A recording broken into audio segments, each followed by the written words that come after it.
ఎటు అధికారం ఉంటే అటు పోయి అక్కడ ఇయ్యాల అక్కడ ఆ పార్టీలో పోయిండు నాగేందర్ గారు రాజీనామా చేయకుండా నైతిక విలువలు కూడా పాటించకుండా ఆ పార్టీలో పోయిండు ఇంకో దిక్కేమో ఒక క్యారెక్టర్ ఉన్న నాయకుడు కష్టమైన నష్టమైన 24 ఏళ్లు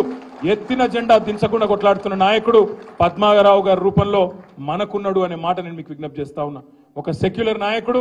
అందరినీ మనిషిని మనిషిగా చూసే నాయకుడు మనిషిని మతం కోణంలో కాకుండా పేదవాడిని పేదవాడిగా చూసే నాయకుడు పద్మారావు గారి రూపంలో కేసీఆర్ గారి రూపంలో మనకున్నారు అందుకే నేను మిమ్మల్ని అందరినీ ప్రార్థించేది పద్మారావు గారి పేరు ప్రకటించగానే ఒక వెల్లువలాగా అభిమానం ఒక వెల్లువలాగా ప్రజాస్పందన వచ్చింది बहुत एक जोश एक जज्बा कि हम लोग जीतने वाले हैं बिल्कुल जीतेंगे इस बार बोल के सिकंदराबाद में लश्कर में एक माहौल बन गया बस इस माहौल को बरकरार रखना है इसको और मजबूत करना है इसको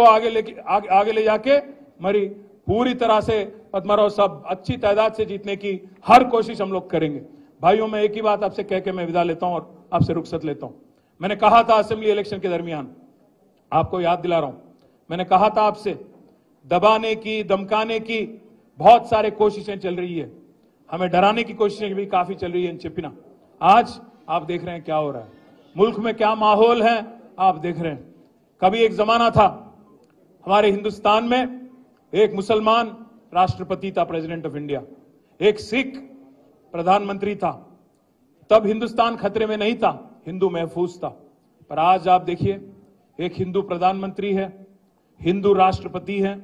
हिंदू चीफ मिनिस्टर है अब लोग कहते हैं बीजेपी वाले कि हिंदुस्तान खतरे में है हिंदू खतरे में है भाइयों हिंदू खतरे में नहीं है आज अगर सच बोलूं तो हिंदुस्तान खतरे में है और बीजेपी की वजह से आज हिंदुस्तान खतरे में है हिंदुस्तान में जमहूरियत खतरे में है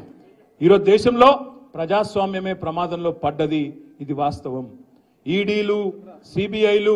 ఐటీలు ఇట్లాంటి సంస్థలను అడ్డం పెట్టుకొని శిఖండి రాజకీయం చేయడమే ఒక అలవాటుగా బీజేపీ పెట్టుకున్నది తప్పకుండా వాళ్ళకు బుద్ధి చెప్పాలంటే సికింద్రాబాద్ పార్లమెంట్ లో రేపు ఇక్కడ కిషన్ రెడ్డి గారిని ఒక సిట్టింగ్ కేంద్ర మంత్రిని ఓడగొట్టడం ద్వారా నరేంద్ర మోడీ గారికి గట్టి సందేశం ఇచ్చినట్టయితది తప్పకుండా ఒక గట్టి మెసేజ్ ఇచ్చినట్టయితది కాబట్టి అందరం రాబోయే 53 రోజుల పాటు గట్టిగా కలిసికట్టుగా కొట్లాడదాం ఖైరతాబాద్ నియోజకవర్గంలో ఎక్కడైతే ఈ రోజు మనకి ఎమ్మెల్యే లేరో అక్కడ ఒక కోఆర్డినేషన్ కమిటీ వేసుకుందాం నాంపల్లిలో ఎక్కడైతే ఇయాల మనకి ఎమ్మెల్యే లేరో అక్కడ కూడా ఒక కోఆర్డినేషన్ కమిటీ వేసుకుందాం సీనియర్ నాయకులు ఉన్నారు పెద్దలు ఉన్నారు అందరినీ సమన్వయం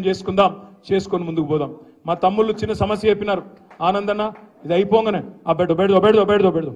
అయిపోగానే ఇట్లాంటి చిన్న చిన్న సమస్యలు ఇంట్లో ఉండే కుటుంబ సమస్యలు పరిష్కారం చేసుకుందాం ఇంకా అక్కడక్కడ ఉంటాయి घर में 4 लोग आए तो कहीं सारे अरे रख रहा भाई नी गुరించి మాట్లాడను हल्ला मत करो बैठो కూసో మీ అందరితో నేను ప్రార్థించేది ఏంటంటే ఒక ఇట్లా చేయొద్దు ఇంట్లో సమస్య ఉంటే బజార్లో కొట్లాడుకోవద్దు కదా ఇంట్లో మాట్లాడుకోవాలి ఒక అరలో కూర్చోవాలి మాట్లాడుకోవాలి బజార్లో కొట్లాడేటోడు మన మనిషి అవుతాడా కాబట్టి నేను మీ అందరితో కోరేది మనది మనం కూర్చోవాలి మాట్లాడుకోవాలి పెద్ద మనుషులు ఉన్నారు ప్రభాకర్ అన్న ఉన్నాడు పద్మరావు అన్న ఉన్నాడు సిటీలో ఎమ్మెల్యేలు ఉన్నారు కూర్చోవాలి మాట్లాడుకోవాలి ఏమన్నుంటే సమస్య ఉడగొట్టుకోవాలి 10 మందిలో లొల్లి చేసి పార్టీ ఇజ్జత్ తీసుకొని ఏం సాధిస్తాం దయచేసి నేను మిమ్మల్ని కోరేది అందరినీ కూడా మనం పద్మారావు గారి గెలుపు కోసం మన పార్టీ గెలుపు కోసం ఎక్కడైతే ప్రభుత్వాన్ని రాష్ట్రంలో కోల్పోయినామో మళ్ళా మీ జైత్ర యాత్ర ప్రారంభమైంది ఇక్కడ నుంచి హైదరాబాద్కి వెళ్ళే ప్రారంభమైంది సికింద్రాబాద్కి వెళ్ళే ప్రారంభమైందనే విధంగా పజ్జన్న గెలుపు మే 13 నాడు జరగాలి జరిగి బ్రహ్మాండంగా మళ్ళొక్కసారి మనం ఛాతీ ఇరుసుకొని తిరిగే విధంగా హైదరాబాద్లో మీ తీర్పు ఉండాలని మనస్ఫూర్తిగా కోరుకుంటూ ఇప్పటికే చాలా ఆలస్యమైంది మీ అందరికీ కూడా మీ ఓపికకు ధన్యవాదాలు తెలియజేస్తూ